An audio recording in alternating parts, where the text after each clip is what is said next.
सुप्रभात प्यारे बच्चों, कैसे हैं आप सब। आशा है आप सभी अपने घर पर स्वस्थ होंगे। तो चलिए आज की कक्षा आरंभ करते हैं। कक्षा 5वीं, विषय हिंदी, उप विषय पाठ 7, सर्वनाम। पुस्तक का नाम नई गुलमोहर हिंदी व्याकरण, व्याख्यान 2। बच्चों, व्याख्यान 1 में हमने सर्वनाम की परिभाषा जानी, उसके भेद, उसका उदाहरण जाना।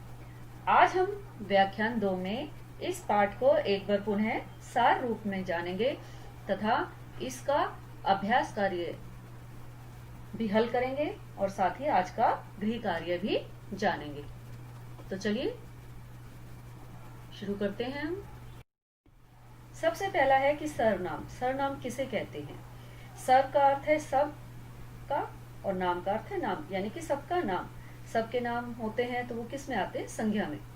तो संज्ञा के स्थान पर प्रयुक्त होने वाले शब्दों को सर्वनाम कहा जाता है। वाक्य में जहां पर भी हम संज्ञा के स्थान पर जिन शब्दों का प्रयोग करते हैं उन्हें सर्वनाम कहते हैं। अब सर्वनाम के भेद जानेंगे। सर्वनाम के भेद, सर्वनाम के 6 भेद होते हैं। हमने पहले व्याख्यान में भी पढ़ा था। कौन कौन से? पुरुषवाचक सर्वनाम, निश्चयवाचक सर्वनाम, अनिश्चयवाचक सर्वनाम, प्रश्नवाचक सर्वनाम, संबंधवाचक सर्वनाम और निजवाचक सर्वनाम। अब पुरुषवाचक सर्वनाम के भी हमने 3 भेद जाने थे। ठीक है, कौन कौन से? उत्तम पुरुषवाचक, मध्यम पुरुषवाचक और अन्य पुरुषवाचक, यानी कि फर्स्ट पर्सन, सेकंड पर्सन और थर्ड पर्सन। उत्तम पुरुष में कौन होता है? बोलने वाला, वक्ता अपने लिए जिन शब्दों का प्रयोग करता है। मध्यम पुरुष में वक्ता होता है, जो बोलने वाला होता है, वो सुनने वाले के लिए जिन शब्दों का प्रयोग करता है। और अन्य पुरुष में होता है कि जब बोलने वाला किसी अन्य अनुपस्थित व्यक्ति के लिए जिन शब्दों का प्रयोग करता है तो वे आते हैं अन्य पुरुषवाचक सर्वनाम में। सबसे पहले है जैसे पुरुषवाचक सर्वनाम। तो इसकी परिभाषा क्या थी कि जिन सर्वनाम शब्दों का प्रयोग बोलने वाला अपने लिए, सुनने वाले के लिए या किसी अन्य अनुपस्थित व्यक्ति के लिए प्रयोग करता है उसे पुरुषवाचक कहते हैं। जैसे मैं कक्षा में प्रथम आया। अब यहाँ पर कौन सा है? जो मैं शब्द है वो कौन सा है? उत्तम पुरुषवाचक। ठीक है। इसी तरह दूसरा उदाहरण है, तुम कल कहाँ थे। जो तुम शब्द है ये क्या है? मध्यम पुरुषवाचक, यानी कि जो बोलने वाला है वो सुनने वाले के लिए प्रयोग कर रहा है। अब है तीसरा, वह पढ़ रहा होगा। अब यहाँ पर जो यहाँ इनके पास मौजूद नहीं है, दूर है इनसे, है ना, अनुपस्थित है, उसके बारे में ये लोग बातें कर रहे हैं दोनों बच्चे कि वह पढ़ रहा होगा, यानी किसी अन्य व्यक्ति के बारे में बात कर रहे हैं। तो यहाँ पर ये क्या है? अन्य पुरुषवाचक सर्वनाम। ठीक है। अब इसके भेद हैं पुरुषवाचक सर्वनाम के 3 जो बताए थे अभी, उत्तम पुरुषवाचक, मध्यम पुरुषवाचक और अन्य पुरुषवाचक। और उदाहरण अभी आपको मैंने बताए हैं पहले। अब आता है दूसरा, निश्चयवाचक सर्वनाम। निश्चयवाचक में क्या बताया था कि जो सर्वनाम शब्द किसी निश्चित व्यक्ति या वस्तु की ओर संकेत करते हैं उन्हें निश्चयवाचक सर्वनाम या संकेतवाचक सर्वनाम कहते हैं। जैसे यह ऋतु का कैमरा है, मतलब ये चीज निश्चित है कि जो ये कैमरा है वो किसका है? ऋतु का है। तो उसके लिए यह शब्द का प्रयोग किया कि यह ऋतु का कैमरा है। तो यह सर्वनाम शब्द है और ये निश्चित है कि यह कैमरा ऋतु का है। इसी तरह दूसरा उदाहरण, वह मेरा घर है। यह भी निश्चित है कि यह घर इस बच्चे का है, तो वो कह रहा है कि वह घर मेरा है। तो यहाँ पर भी ये निश्चित है। ठीक है। अगला आता है अनिश्चयवाचक सर्वनाम। अनिश्चयवाचक सर्वनाम, इसमें बताया था कि जो सर्वनाम शब्द किसी निश्चित व्यक्ति या वस्तु का बोध नहीं कराते वे अनिश्चयवाचक सर्वनाम में आते हैं। जैसे हम कोई तो व्यक्ति के लिए प्रयोग करते हैं और कुछ वस्तु के लिए प्रयोग करते हैं। उदाहरण देखो आपको यहाँ पर, बाहर कोई आया है। अब कोई व्यक्ति आया होगा उसके लिए प्रयोग किया गया यहाँ पर कोई। अब हमें निश्चित नहीं है कि दरवाजे के उस तरफ कौन खड़ा है, तो कोई शब्द का प्रयोग किया, तो ये क्या है, अनिश्चयवाचक सर्वनाम। इसी तरह मेरी आंख में कुछ गिर गया, कुछ यानी कि जो वस्तु है, ठीक है, वस्तु के लिए प्रयोग किया गया है, आपको पहले भी बताया था। कुछ गिर गया, क्या गिरा आंख में, धूल मिट्टी, जैसे अभी आंधी चल रही है, मिट्टी का कोई कण गिरा या पत्थर का बारीक कोई कण गिरा, क्या गिरा इसकी आंख में नहीं पता, तो आंख में कुछ गिर गया है। तो यहाँ पर जो कुछ शब्द है वो है अनिश्चयवाचक सर्वनाम। इसके बाद आता है बच्चों प्रश्नवाचक सर्वनाम। इसकी परिभाषा थी कि जब किसी वस्तु या व्यक्ति के बारे में मन में प्रश्न उठते हैं कि वह वस्तु क्या है, वह व्यक्ति कौन है, तब उस व्यक्ति या वस्तु के स्थान पर हम प्रश्नवाचक सर्वनाम का प्रयोग करते हैं। और पुरुष के लिए या व्यक्ति के लिए आते हैं कौन, हम कौन शब्द का प्रयोग करते हैं, और क्या, किसी, कौन सी, कौन सा, ये हम वस्तुओं के लिए प्रयोग करते हैं। जैसे यहाँ पर दिया हुआ है उदाहरण, तुम कौन हो। अब ये लड़का पूछ रहा है लड़की से तुम कौन हो, जैसे, तो यहाँ पर कौन शब्द है वो क्या है, प्रश्नवाचक। अब यहाँ व्यक्ति के लिए प्रयोग किया गया है, तो यहाँ पर कौन प्रश्नवाचक सर्वनाम है।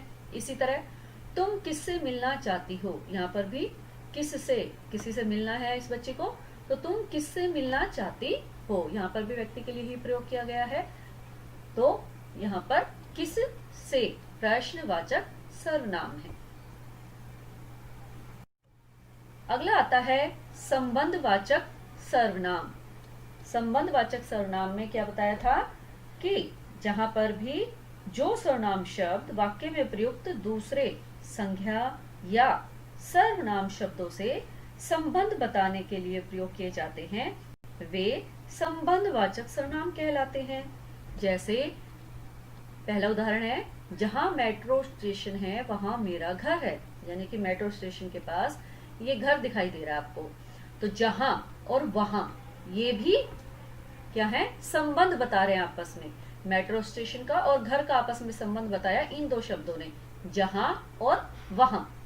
ठीक है, अगला है, जो मेहनत करेगा वह अच्छे अंक पाएगा, यानी कि जो व्यक्ति मेहनत करेगा वही तो अच्छे अंक पाएगा, तो जो और वह क्या है, संबंधवाचक सर्वनाम। अगला आता है निजवाचक सर्वनाम। निज शब्द का अर्थ होता है बच्चों अपना।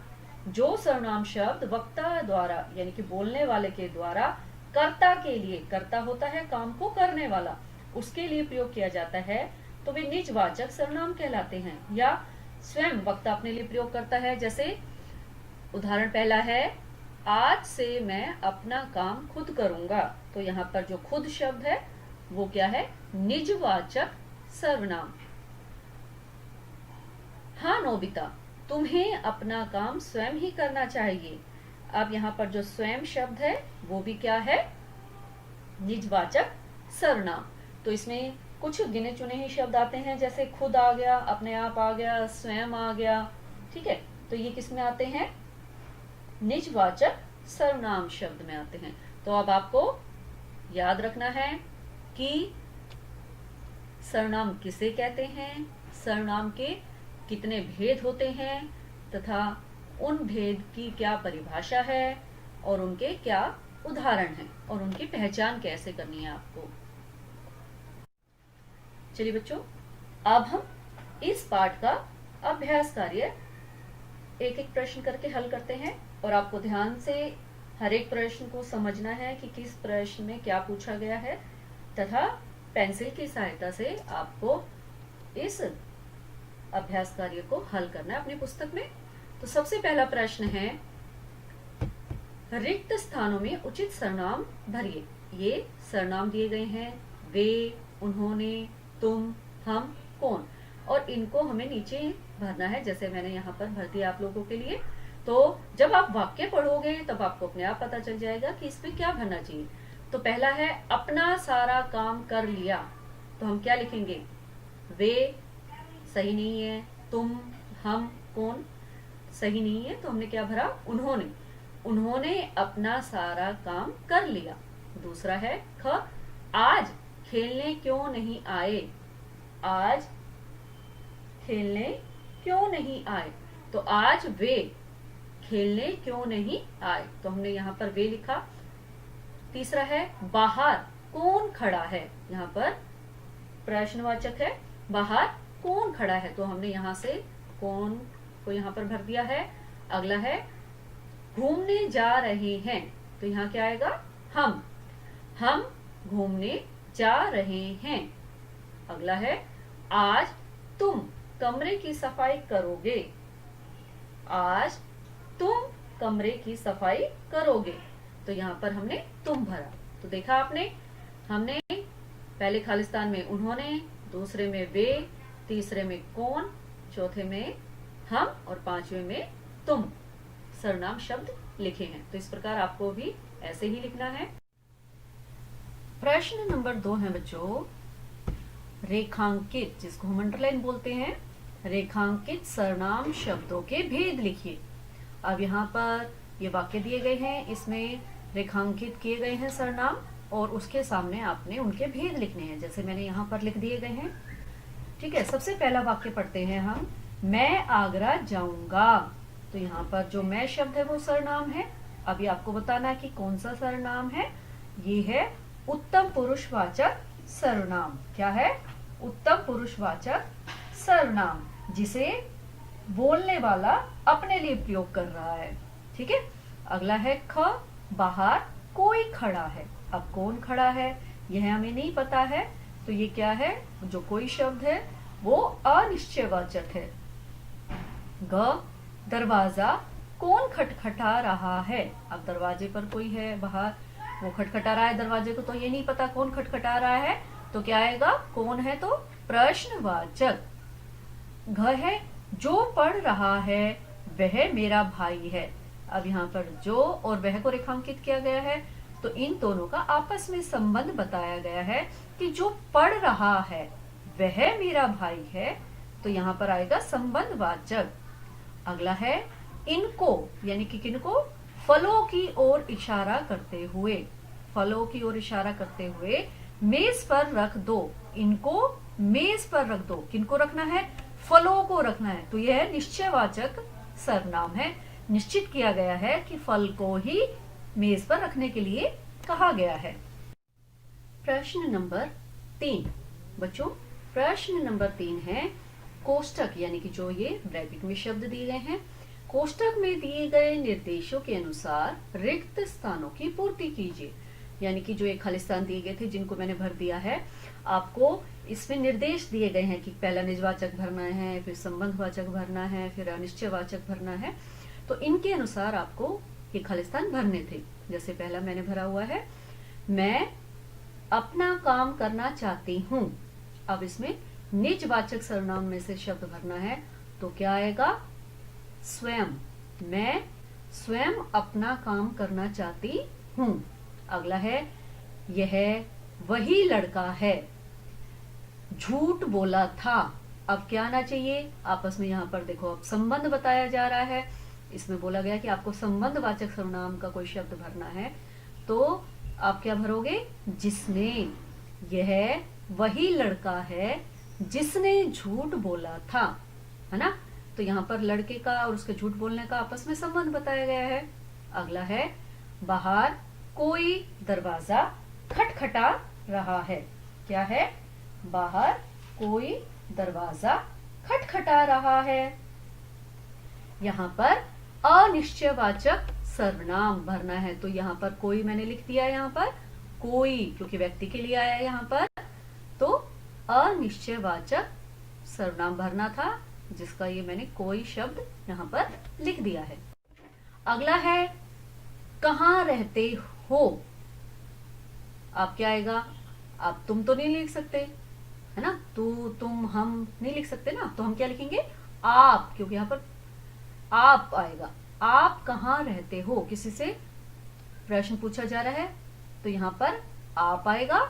और आप किस में लिए आता है, आपको बताया था, किसी को सम्मान देने के लिए हम अपने से बड़ों को आप लिखते हैं, अगर हम आपस में ही बातें करते हैं, जैसे दो मित्र आपस में बातें करते हैं, तो वो तू और तुम कहकर बात करेगा, है ना। लेकिन जब हम अपने बड़ों से बातें करते हैं तो उन्हें आप कहकर बातें करते हैं। तो आप कहाँ रहते हो, तो ये कौन सा सर्वनाम भरा हमने, मध्यम पुरुष का एक वचन। ठीक है। अगला है ड, वह किस से बात कर रही थी। वह किस से बात कर रही थी, अन्य पुरुषवाचक और एक वचन भरना है। तो यहाँ पर वह हमने लिख दिया है कि वह एक वचन है, देखो, किस से बातें कर रही थी। ठीक है। अगला है च, ये यानी कि किताबों की ओर इशारा करते हुए किसकी हैं। अब यहाँ पर निश्चयवाचक भरना था, निश्चयवाचक बहुवचन में, तो ये क्या आएगा, ये, यानी कि एक वचन आ जाता तो यह आता। लेकिन बहुत सारी किताबें हैं, किताबों की ओर इशारा करते हुए कहा गया है, तो आएगा ये किताबें, है ना, किसकी हैं। तो यहाँ पर क्या आएगा, निश्चयवाचक बहुवचन का हमने भरना है। ठीक है। अगला प्रश्न है बच्चों, वर्ग क का मिलान वर्ग ख के साथ कीजिए। जब भी आप मैच द फॉलोइंग आते हैं, जैसे मिलान करो आते हैं, कई बच्चे कई बार बोलने के बाद भी आपस में एक दूसरे से ऐसे, आप जो लाइनें खींचकर एक दूसरे से ऐसे ऐसे ऐसे मिला देते हो, वो गलत है। उसमें नहीं पता चलता कि कौन सा सही है। सही तरीका आपको, जैसा भी ये प्रश्न आता है किसी भी पाठ में, मैं हर बार आपको बताती हूँ कि आपको तरीका सही है कि जो भी आपको लगता है कि हमने इसके सामने लिखना है, तो वो आप उसके सामने लिखोगे। अगर संख्या दी गई है तो संख्या, अगर क ख ग घ दिया गया है तो आपने उसी प्रकार उसके सामने लिखना है। इस तरह किसी भी को पहचानने में गलती नहीं होगी कि हाँ इसने क्या लिखा है। अगर आपके अध्यापक भी चेक करते हैं, अध्यापिका चेक करती हैं, तो उनको भी समझ में आ जाएगा कि बच्चे ने सही लिखा है। अगर आप लाइनों से मिलाते हो, उसमें देखो आप इसमें कितने झ तक दिया हुआ है, इतने सारों में जब आप ऐसे लाइनें लाइनें लाइनें खींच दोगे, एक दूसरे के सामने मिला दोगे, तो उसमें नहीं समझ में आएगा कि आपका वो प्रश्न सही है या गलत। ठीक है। चलिए अब इसको देखते हैं। पहला है संबंधवाचक सर्वनाम। अब देखो संबंधवाचक सर्वनाम कहाँ है हमारा, जो और सो। ठीक है। तो इसके सामने हमने क लिख दिया। ख है उत्तम पुरुषवाचक सर्वनाम। अब इसको ढूंढो, अब कहाँ है उत्तम पुरुषवाचक में, अभी बताया था क्या आएगा, कौन प्रयोग करता है, वक्ता अपने लिए। तो यहाँ पर ये दिया हुआ है मैं, तो मैं आया, इसके सामने हमने ख लिख दिया। अगला है प्रश्नवाचक सर्वनाम। अब प्रश्नवाचक सर्वनाम में आपको किससे मिलाना है, कौन, तो इसके सामने आप ग लिखोगे। अगला है अनिश्चयवाचक सर्वनाम। तो यहाँ अनिश्चय के लिए क्या आएगा, कोई, तो आपने इसके सामने घ लिखना है। अगला है अन्य पुरुषवाचक, यानी कि थर्ड पर्सन, जो वहां मौजूद नहीं है, तो इसके लिए आपको आ जाएगा यहाँ वह के आगे आपने ड लिखना है। ठीक है। अगला आता है निजवाचक सर्वनाम। निजवाचक सर्वनाम, तो निज में आपको बताए थे अपने आप, स्वयं, खुद, ये शब्द आते हैं, तो यहाँ दिया हुआ है अपने आप, तो आपने इसके सामने च लिखना है। अब आता है निश्चयवाचक, जहां पर किसी वस्तु का, व्यक्ति का निश्चित होना पाया जाए, तो यहाँ आएगा यह के सामने आपने छ लिखना है। फिर आता है मध्यम पुरुषवाचक सर्वनाम, जिसमें तू, तुम, तुम्हारा, है ना, तो वहां क्या आएगा, तू के सामने हमने ज लिख देना है।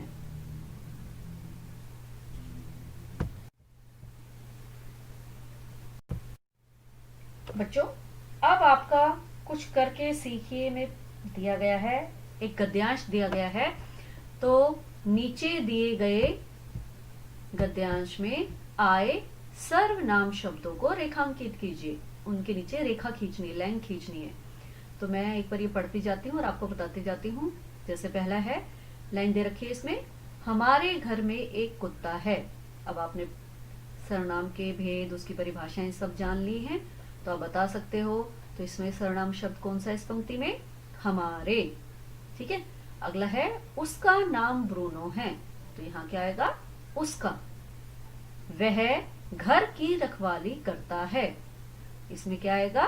वह। अगले है मेरे परिवार के सभी सदस्य उसे पसंद करते हैं, तो यहाँ पर क्या है? मेरे को रेखांकित करना है और उसे। अगली लाइन है मुझे उसके साथ खेलना पसंद है। अब मुझे भी सर्वनाम है, उसके भी सर्वनाम है, इन दोनों को रेखांकित किया। अगला शाम को मैं उसे टहलाने ले जाता हूं, तो यहाँ पर मैं और उसे को हमने रेखांकित किया। जब वह खुश होता है तो पूंछ हिलाता है, तो वह और तो। ठीक है, वह और तो को हमने रेखांकित किया। अगला है वह अजनबियों को, अजनबी जिसे हम जानते नहीं है, अजनबियों को देखकर भौंकता है, तो वह यहाँ पर सर्वनाम है, इसको हमने रेखांकित किया। हम दोनों बहुत अच्छे मित्र हैं, तो यहाँ पर हम जो है वो सर्वनाम है। तो आपने इस प्रकार अपनी पुस्तक में भी जो ये गद्यांश दिया गया है, जो जो मैंने आपको सर्वनाम बताए हैं उनको देखते हुए उनके नीचे रेखा खींचनी है। ठीक है बच्चों, आज हमने पाठ 7 सर्वनाम को एक बार पुनः सार रूप में समझा और उसी के आधार पर व्याख्यान 2 का आज का आपका गृह कार्य है, प्रदत्त कार्य जो असाइनमेंट है, ये सारा कार्य आपको अपनी हिंदी की नोटबुक में लिखना है। पहला प्रश्न है निश्चयवाचक सर्वनाम और अनिश्चयवाचक सर्वनाम में अंतर उदाहरण सहित स्पष्ट कीजिए। आपने दोनों की परिभाषाएं लिखनी है और दोनों का एक एक उदाहरण लिखना है। प्रश्न 2, उचित सर्वनाम शब्द चुनकर रिक्त स्थान भरिए। ये 4 खाली स्थान दिए गए हैं, यहाँ पर इसके सामने 2 विकल्प दिए गए हैं, जो आपको सही लगता है वो इनमें भरना है। प्रश्न नंबर 3, नीचे लिखे वाक्यों में सर्वनाम शब्दों के भेद लिखिए। अब ऐसे ही प्रश्न अभी हमने अभ्यास कार्य में भी हल किया था। यहाँ पर आप अपने आप उस शब्द को देखोगे कि उस पूरे वाक्य में कौन सा सर्वनाम शब्द है, मेरा है, नाम है या मुकेश है या है। आप खुद उसे ढूंढोगे और उसके सामने उसका नाम भी लिखोगे और यहाँ पर उसका भेद भी बताना है। ठीक है।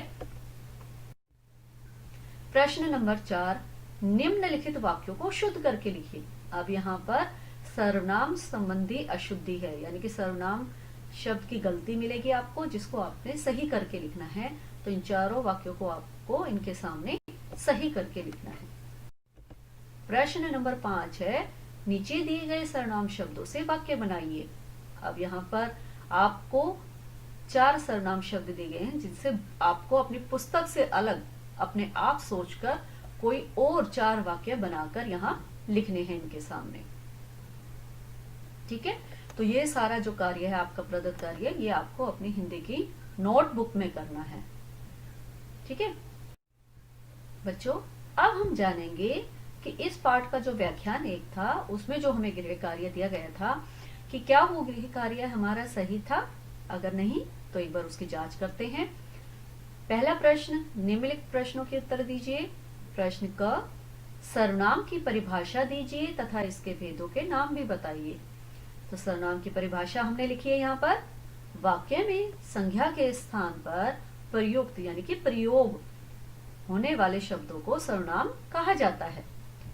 सर्वनाम के 6 भेद होते हैं, पुरुषवाचक सर्वनाम, निश्चयवाचक सर्वनाम, अनिश्चयवाचक सर्वनाम, संबंधवाचक सर्वनाम, प्रश्नवाचक सर्वनाम और निजवाचक सर्वनाम। इस प्रकार हमने 6 भेद के यहाँ पर नाम लिखने हैं। प्रश्न ख, पुरुषवाचक सर्वनाम कितने प्रकार के होते हैं। यहाँ पर हमें परिभाषा नहीं बतानी, हमें सिर्फ ये बताना है कि पुरुषवाचक सर्वनाम कितने प्रकार के होते हैं और एक एक उदाहरण देना है।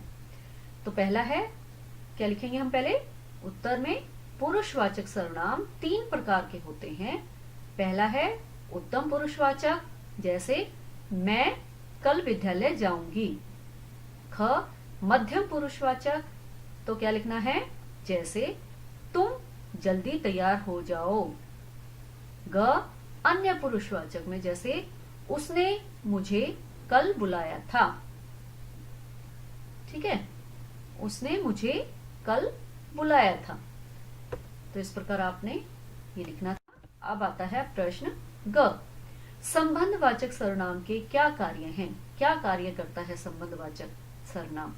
उत्तर है संबंधवाचक सर्वनाम दो वाक्यांशों को यानी कि दो वाक्यों के अंशों को जोड़ने का कार्य करते हैं। संबंधवाचक सर्वनाम दो वाक्यांशों को जोड़ने का कार्य करते हैं। बच्चों, अगर तीनों प्रश्न में से आपका कोई प्रश्न गलत हो गया है तो आपको उसको दोबारा से लिखना है, और ताकि आप उसको सही से याद कर सको। आपने गलत लिखा था तो आप गलत याद नहीं करोगे, आपको सही से उसको दोबारा से लिखना है और फिर उसको याद करना है। ठीक है, हमारे इस चैनल को सब्सक्राइब कीजिए तथा वीडियो को लाइक कीजिए। अगली कक्षा में हम फिर से मिलेंगे। तब तक के लिए धन्यवाद।